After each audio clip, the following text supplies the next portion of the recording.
Hey everyone, this is Danielle, also known as Gently Smiling Jaws, and this is an extra video today that's about tea. This is just sort of very simple sort of introductory way to how I brew my tea, in particular my tea that has been pressed into cakes. Got a Shou Puerh today. I've grabbed the black gold from Crimson Lotus tea, because there are some folks that I have a lot of their tea, and this is a cake I got some time ago and actually had not gotten into yet. So it is a 2010 Shou Puerh tea, and it has a very nice label on it. But I was going to just sort of describe in general my process for making tea and show a little bit about the different types of tea brewing vessels that I use. And depending on the day, what I grab, you know, it just depends on how I'm feeling. So let me set this aside for a moment.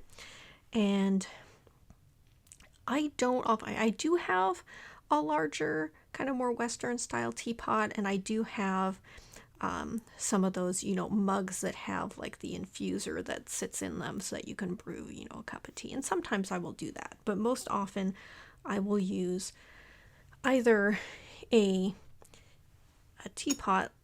This is one, I have quite a few, but just a small, well, he's obviously quite small in comparison to what a lot of folks in the West think of as a, you know, teapot. Let's see if this is gonna focus here like it should. Is it gonna focus?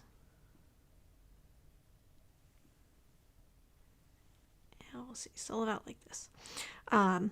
This is a teapot that it's not glazed on the inside, and for brewing vessels that don't have where they're unglazed inside, I try to stick with one type of tea for them. So this is one I use for Shou Puerh, which is why I grabbed this. But I also grabbed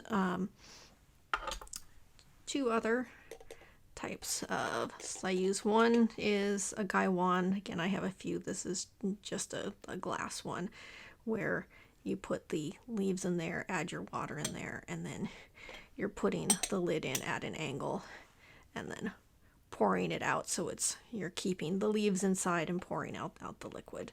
So that's one that I use. Sometimes it's one where it takes a little practice to get used to it, and even now and then, depending on the particular gaiwan and how long it's been since I've last used it, sometimes you can burn your fingers if you aren't careful. But that's one type of brewing vessel.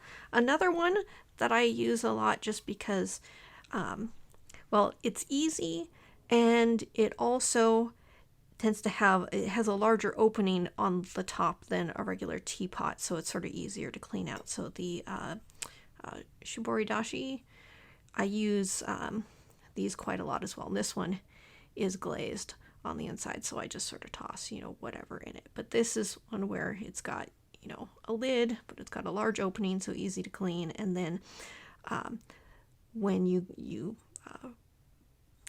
brew the tea in there, and then along the lip there are some kind of ridges carved in that sort of help, in addition to the lid there, if you put it at a bit of an angle, that it allows you to pour out the brewed tea while keeping the leaves inside here. So again, another type of brewing vessel, which I will set aside since I'll be using the teapot today.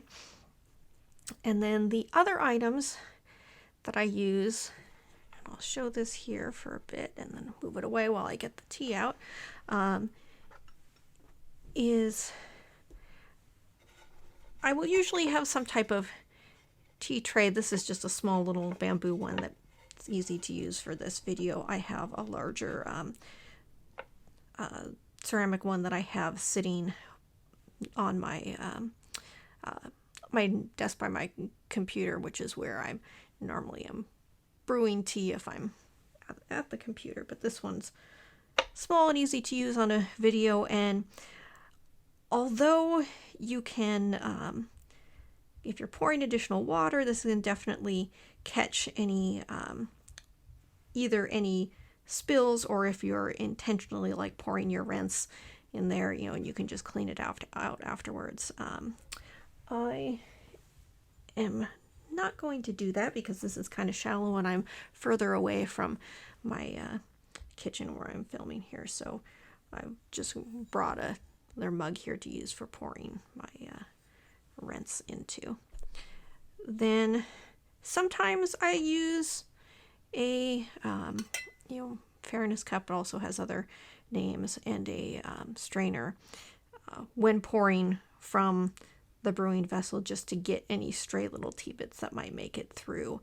And again, it sort of depends on the day whether or not I use this. Like so many different hobbies, there are so many things that you can get and use that are not really necessary, and of those things you can get, there are inexpensive versions and very expensive versions, so you could spend a lot of money on this stuff or spend hardly any at all, depending on what you're trying to do. But I did bring this to use today so I could show it.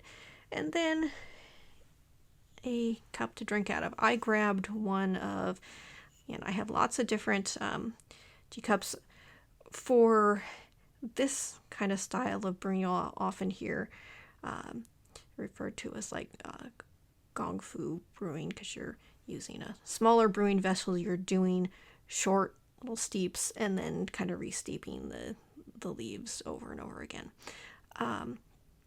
Often there are small little cups that get used for that.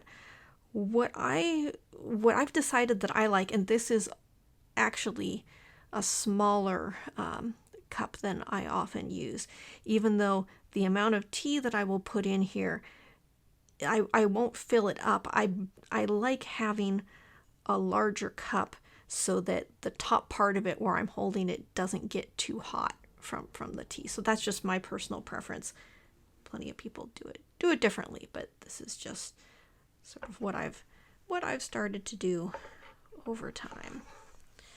So I'll move this out of the way, and then open up this cake. And what I've got this cake sitting in is, again, one of those things that you can get or not get. It's just a little tray made out of bamboo. This corner here is kind of cut off so that when you open up your cake in this tray and are chipping off the parts that you want to use, if it kind of goes everywhere in here, you can pour it out of that one corner. So let's see how skillfully or unskillfully I can do this today.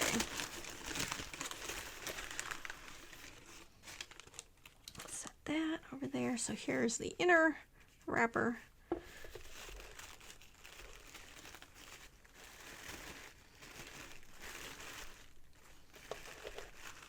And here is the cake itself. So, and some people, again, there are people who are very particular about the amount of the ratio of the leaf to the water, and a certain amount of like grams of leaves per milliliters of water. And I typically don't do that. To be honest, I'm kind of lazy when it comes to that, and some days I'll use a lot of leaves, sometimes I won't, and I just put it in my brewing vessel and just sort of adjust how much water or how long I'm steeping accordingly, and just do it so that I like the taste. So let's see how easy it will be. So what I've got here is, you can get all kinds of different, pick ones. This is one from that I got from Crimson Lotus that I've had for a while. And of the ones I have tried, I have not tried a ton, but this is my favorite, which is why I'm using that. There are some where it's just more of a needle style pick, ones that are more sort of knife-like. There's all kinds of ones out there, or I'm sure you could just use just a regular knife to pry into it. The main thing is a lot of these are quite sharp at the end, so when you're doing this, you want to break the leaf apart, but also not stab yourself. So let's see here. I'm just sort of inserting this in and sort of working it in and prying.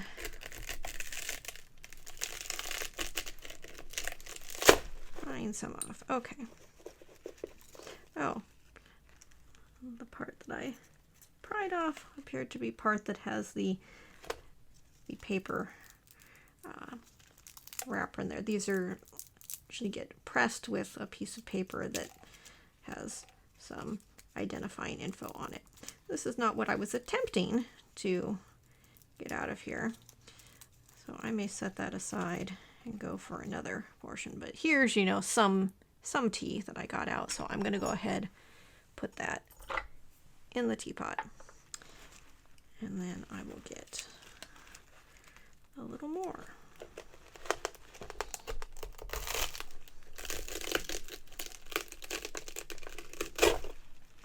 Okay.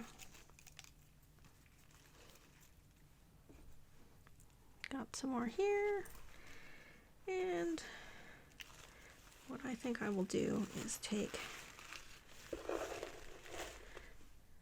since this is mostly in this white wrapper,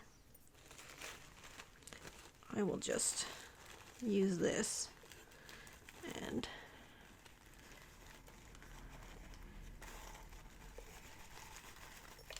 pour from there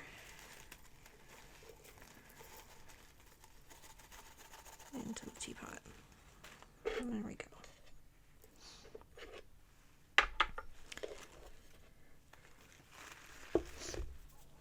I am also not particularly skilled at rewrapping cakes.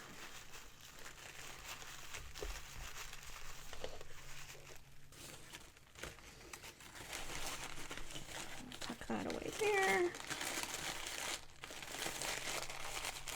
And set the cake and the tray aside so it's out of my way. And that's so I don't poke myself with it. All right. So now, let me see if I can angle this anymore. All right. So now, got my teapot with the tea in there. And I also have my electric kettle filled with water. I heated already, so it's cooled off some already, and away from the kitchen, and I didn't want to bring the base in here, but it'll be fine. So what I normally do to start off with is just add some water into the teapot, and just to rinse things off, don't really leave it in there very long, just go ahead and pour that right on out. It's there. And the strainer caught bits of tea, and then what's in there is, so I'll go ahead and just use this to warm up the cup a little bit, but you don't really have to. Sometimes I do, sometimes I don't. It all depends on how I'm feeling that day and how much effort I want to put in. So I brought a mug in, so I'm just going to pour in there for my wastewater from that. So now we'll add in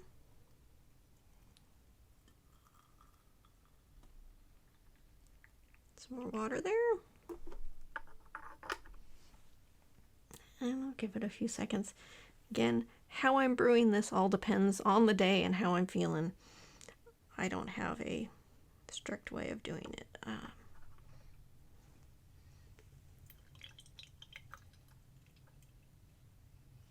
There we go. This has looks like it has a little more color on it now. And now, because of how I like to not have the cup completely full. I won't pour all of it in just yet. And now some tea in there.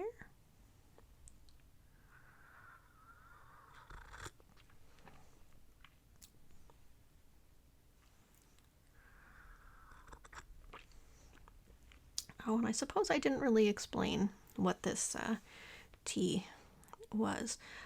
I will drink pretty much any type of tea. What I find that I drink the most of loose leaf tea is pu'er, either raw pu'er or ripe pu'er, raw, so called sheng, Sheng, or the ripe pu'er, shou, Shou. And pu'er itself can be spelled a variety of different ways. So I used to sort of default to spelling it Puer. I've now started spelling it Puerh, just because it seems like there are more people out there who spell it that way. Sometimes you'll find an apostrophe or something, and then there's different ways to spell it if you're trying to spell it out with the Western alphabet. And the difference between those is the raw pu'er is after they process the leaves, they put it in cake format, and often it's aged for quite a while. I mean, you can drink it whenever, but often it's meant to age, and over time the leaves kind of oxidize and stuff, and the flavor changes. This type of pu'er is put through a process. I believe it's called the kind of wet pile kind of process to sort of ferment it and try and get it quickly to what a very aged tea would be like. And I guess if you're a coffee drinker and you want to try tea, maybe a Shou Puerh would be a place to start, since it often is, can be very dark, even darker than this. But yeah, so pu'er is one of the types of tea I drink. I will also drink oolong, and then other types of tea, white tea, black tea, bag tea, herbal tea. I will drink it all.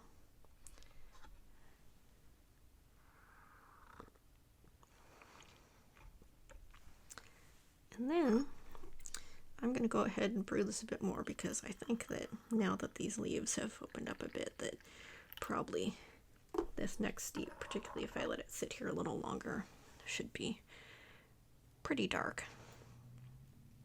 And again, all of this is sort of personal preference. I'm not trying to do anything that has, strict rules. Like, obviously, if you're trying to do a Japanese tea ceremony, that's something where there are particular rules and ways that you should do things to do it correctly, to be following that tradition. This is just me brewing tea and not trying to be following any, tradition, just brewing tea for how I like it.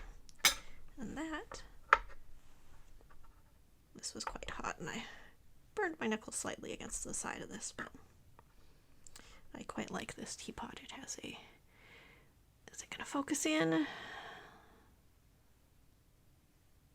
I apologize if the focus on this ends up not being that great, as I'm still figuring out how to. It's my first time I've tried to set up to film sort of this way. But hopefully you can see it has that kind of tree bark texture to it, which is very nice.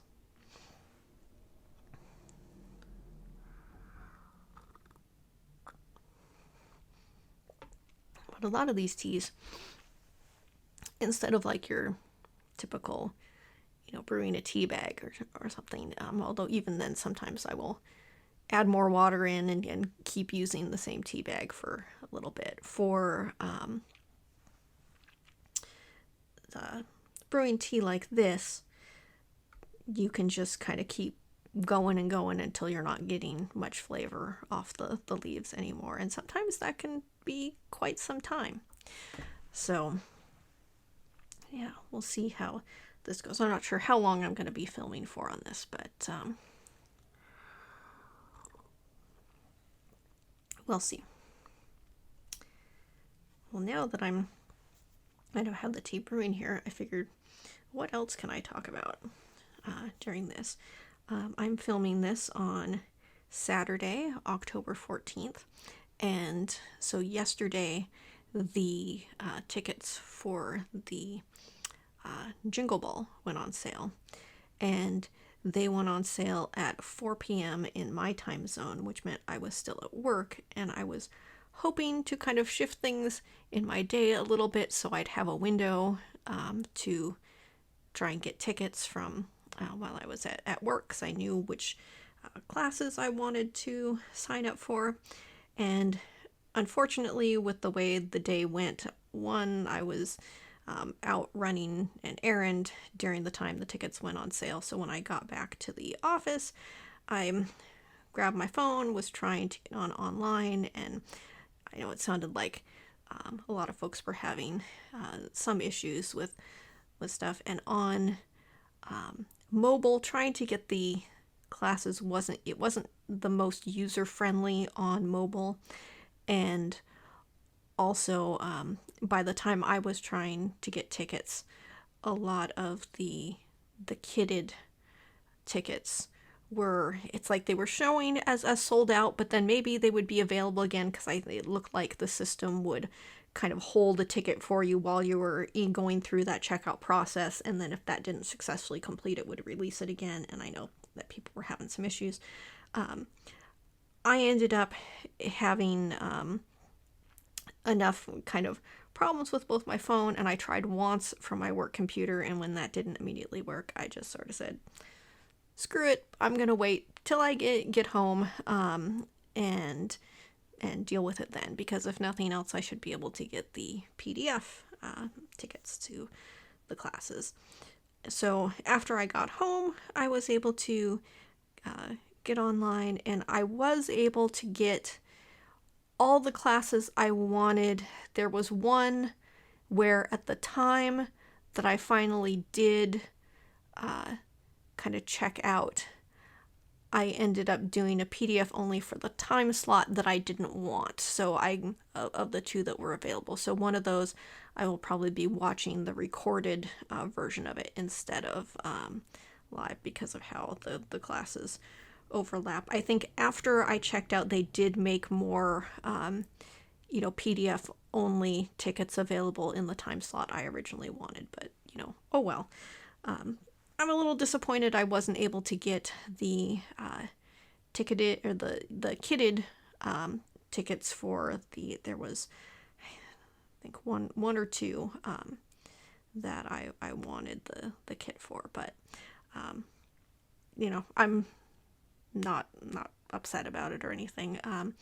I had taken the ruffled feathers kind of needlebook finishing class earlier in the year on the same platform that's being used for the Jingle Ball, and I found that enjoyable. I think that as they're getting used to the new platform, there are sort of kinks to work out, but my experience with the other class was quite enjoyable, and I felt that it was very worthwhile. So despite the little bumps with getting the tickets yesterday, I'm looking forward to the event and taking the classes, so we will see how that goes when the time comes. And once I've got the PDFs for the classes that I signed up for, I'll have to decide what I'm going to attempt to do any pre-stitching for, and what I'm going to set by the wayside and just learn from the class and go from there, because I'm still working on my crochet projects that I'm trying to get done. The one blanket that I'm currently focusing on, even if I'm not getting a chunk of crochet done during the day or in the evenings, what I'm trying to do, and this hasn't happened every day, but I've got the project kind of sitting by my bed in the hopes that I can at least maybe get a row in between the point that I climb into bed and before I fall asleep. So trying to keep moving ahead on that when I really want to be focusing more on cross stitch, but you know, we'll see. Okay, let me pour this into my cup.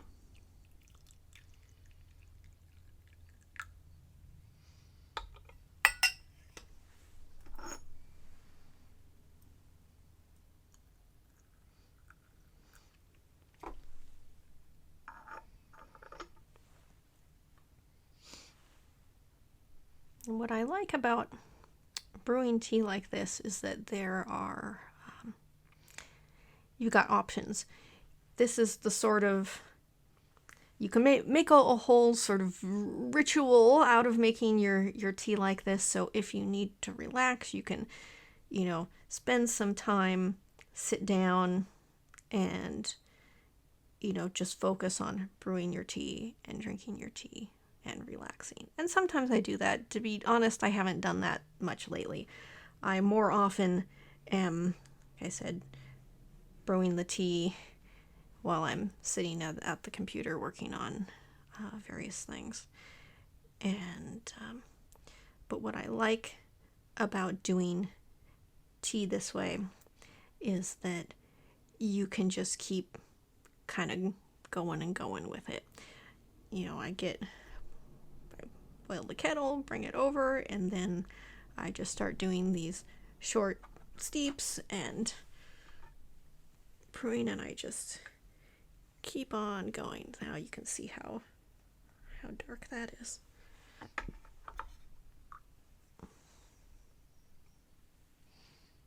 Quite dark.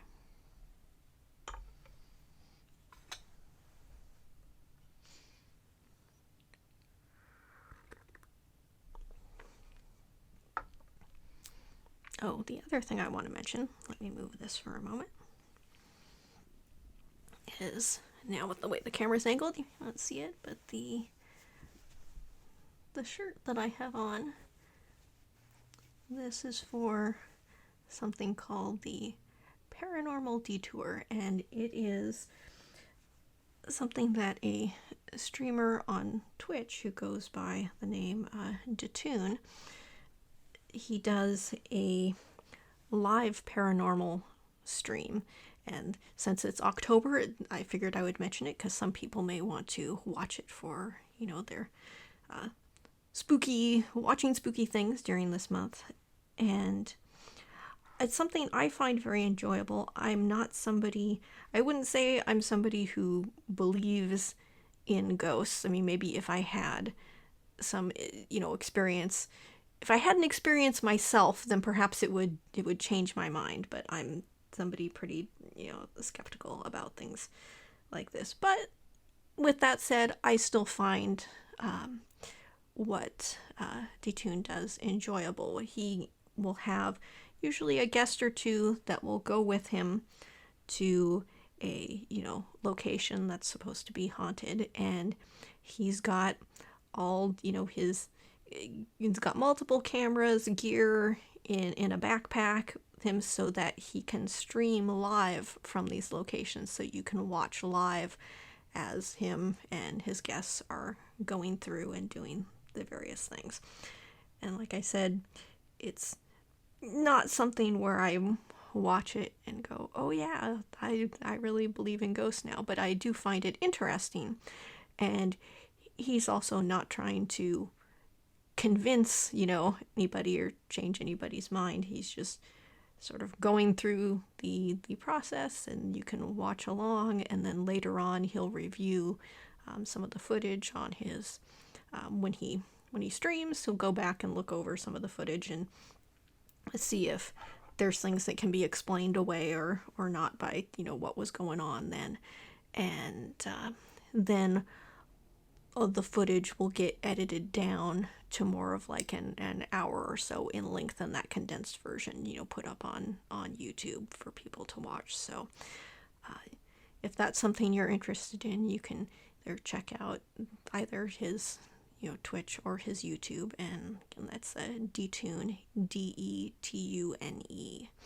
So that's just something that's kind of fun to watch. Already in October, he's done 3 of them so far.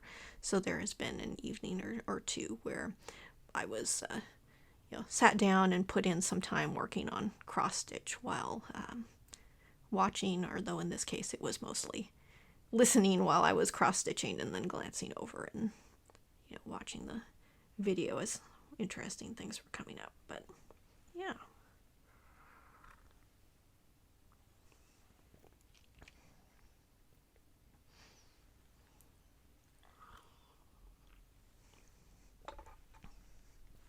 Let's see. I don't know. Because of how, I don't know that you'll really be able to see in there, but yeah, I don't think that's coming across great on camera. But with the leaves brewing in there, they have certainly, you know, kind of expanded and, you know, go ahead. That's more. We'll leave this in here for longer and see how dark that comes out. Although now, since this is a few steeps in, it may not be. It may starting to lighten up some more, but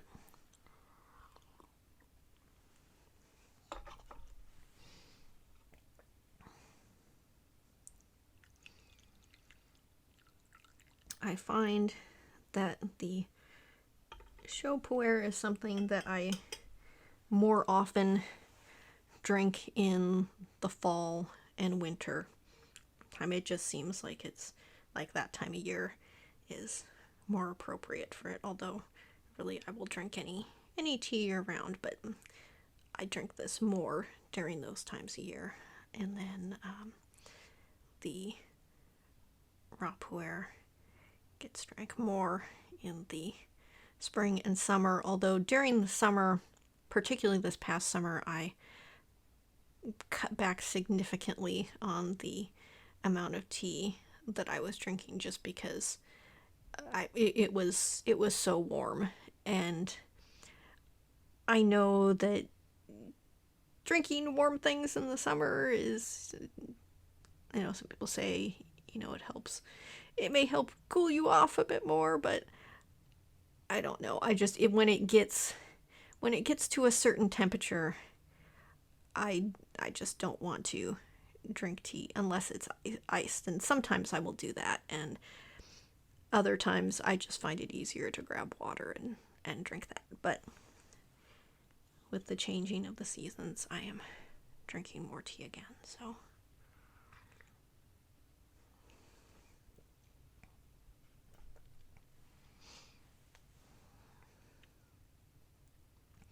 I'll let this go for a little bit longer as far as steeping, and then I'll probably wrap up this video and call it a day on this one.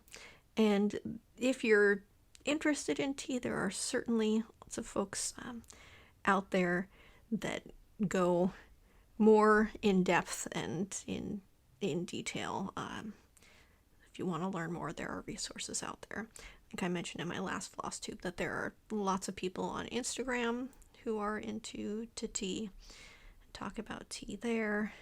There are other folks on, you know, YouTube, and yeah, there's places out there to get that info. But if this is the first time you are seeing sort of this type of tea with the cakes and whatnot, I figured that particularly since it was requested that a video going over how I do the brewing might be a good introduction, and then you can go down the rabbit hole and do more learning yourself. And if you want to try teas like this, a lot of vendors will have they'll often have tea available in various formats.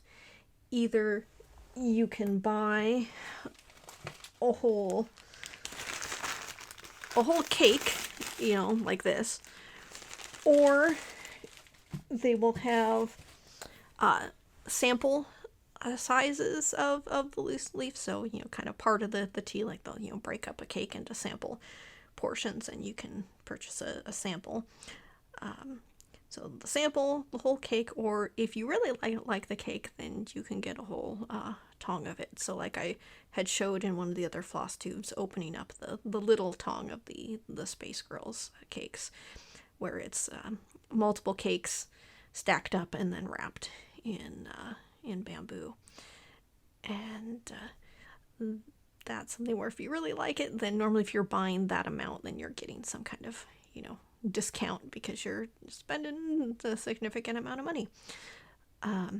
So if you're new to teas like this, I'd recommend maybe looking at you know, a couple of vendors, or, you know, starting with picking a vendor and getting a number of samples of different types of tea, just so you can try different ones, do a lot of tasting, figuring out, you know, what you do and don't like, and then, you know, going from there before you're spending a lot on whole cakes. And so I think that over time your tastes, you know, start to change as well as you drink more tea and figure out, you know, more about what you do and don't like. And maybe when you start off you like one thing more, and then over time you know, come to like something else even better. But basically you don't know until you try it. So, you know, just getting some tea and doing some tasting is sort of the way to go. And now that this has sat in this teapot for quite a long time, let's go ahead, pour that out.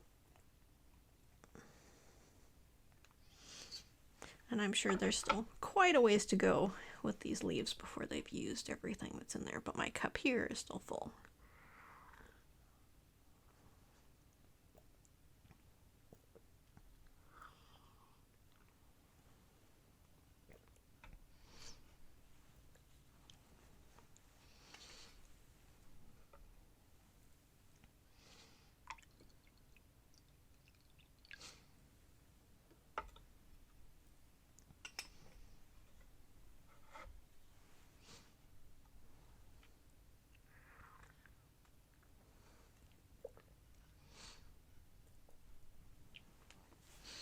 Okay, well, I think that about goes over what I wanted to cover during this video. And if you have questions, you know, feel free to leave questions in the comments. There are plenty of things where I may not be the best person to answer them, but perhaps I could direct you in the right place. So we'll see. And hopefully next week I will have my next floss tube up. I've done some, you know, cross stitching this past week, not as much as I would have liked. And we'll see. I'm going to try and get some more done this weekend, and I'm trying to decide if I'm going to focus on other stuff that I have in progress or whether I'm going to give in and start something new. So we'll see. That's still to be determined. So I guess next week you'll find out whether I caved in or not. So I hope that you've been having a good week and weekend. I'm assuming that I will get this edited and put up on Sunday, so hope your weekend has gone well. And I will see you next week. So thanks for watching. Bye.